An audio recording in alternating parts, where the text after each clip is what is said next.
2010.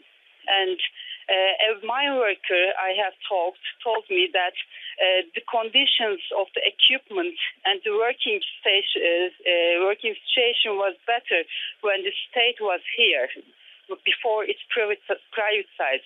So, and the capacity of the mine is really big as far as I know. So there are many workers that are working here. And Rengin, the energy minister was very quickly on the scene. Yes, but I have not witnessed his statement, but he's rather... He didn't want to talk about the numbers of the people who are dead and injured or wounded. And we are expecting opposition leader and the prime minister tomorrow, as local media reports. Okay, Rengin Arslan, who is in Soma, the scene of that mine explosion. For the moment, thank you very much. And you are watching those live pictures from the rescue operation that is taking place, with at least 151 miners feared killed. And we believe that at least 270 miners are still feared trapped. We know that around 787 miners were inside the mine when the explosion happened. Details are still not fully clear as to exactly what happened. But let's speak to Aylin Yazan from the BBC's Turkish service. She joins us in the studio. Aylin, just talk us through a little bit about the history of mining and these kind of crises, these kind of disasters that take place in Turkey, because this isn't the first time that this has happened.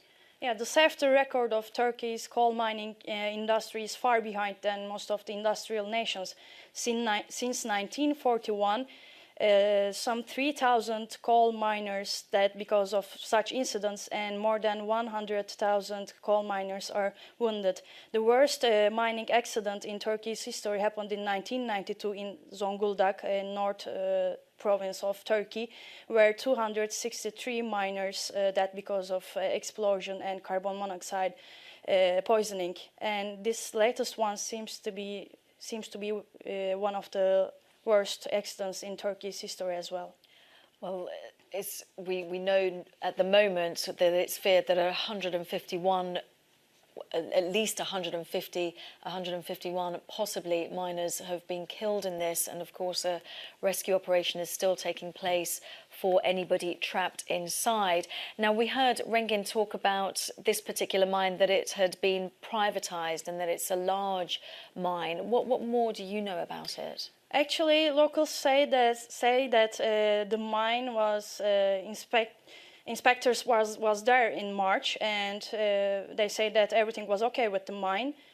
And just we know that it happened because of the explosion in a power unit, so it affected the oxygen going inside the mine tunnels. Apart from that, we don't hear anything about the safety inside the coal mine from officials. And we know that at the moment oxygen is being pumped into the mine because, of course, there is still that concern over the miners who are still trapped inside. Yeah, it's believed some 270 miners are still inside. Energy Ministry said that oxygen is being pumped inside, but we still don't know the situation inside, because also there are latest reports that there's a blaze inside the tunnels, but we cannot confirm it yet. OK, for the moment, Aylin Yazan from the BBC's Turkish service, thank you very much. I know that you'll continue to monitor this, and of course we will continue to monitor this. But at the moment, you are watching live pictures from Soma, where the search and rescue operation is very much underway. 150 miners feared, at least 150 miners feared killed in this explosion. We know that 787 workers were inside the mine. I think there's a discrepancy between numbers because it's believed that there could have been a shift change when the explosion happened. So we're still quite unclear as to exactly what the exact figures are, but we believe that around 270 miners are still trapped inside. And of course, the rescue operation is very much underway. The energy minister, Turkey's energy minister, is at the scene. And we believe that the Prime Minister will be on his way along with the opposition leader. We'll continue to keep you updated for the moment.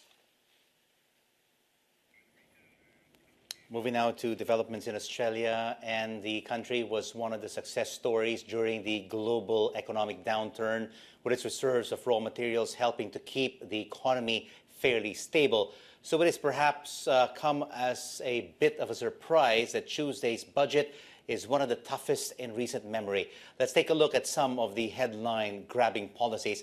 And one of them is a plan to reduce Australia's fiscal deficit by 40% in just a year, and that will involve 16,500 jobs being cut from the public sector. There will also be cuts to benefits and fuel tax increases. John Donaldson has been casting an eye over the Australian budget, and he joins me now from Sydney. And John, how has the Australian media reacted to this budget this morning? Well, look, the main political parties trying to put their own spin on the budget this morning, and the paper's doing very much the same. Let's just have a quick look at a couple of them. The Australian, very much supportive of the government. Joe plays path to fiscal fix. You've got Joe Hockey in bed with his finance minister, enjoying a nice cigar there. Sydney Morning Herald, very different, much less positive. Hockey's world of pain. Joe Hockey, again with the cigar and a chainsaw. One interesting thing we've not mentioned in the media this morning, a lot of the focus on the fact that it's emerged that Joe Hockey was dancing in his office just moments before giving the budget speech, dancing to a song, "This is the best day of my life." Pretty embarrassing when he was just about to announce a budget involving thousands of job losses and quite heavy cuts. Indeed. What has been the reaction from the general public? You mentioned the key issues like tax rises, job cuts, and the proposal for the pension age being raised to 70. Yep, the pension age is going to go up from 67 to 70 by 2035. There's also a new fee for going to the doctors. You mentioned the fuel tax rises and this deficit tax for high earners, people earning more than $180,000. I think, look, it probably depends very much on your political persuasion. A lot of Australians will say that he has broken promises not to raise taxes, which is something he did in the run-up to the election last year.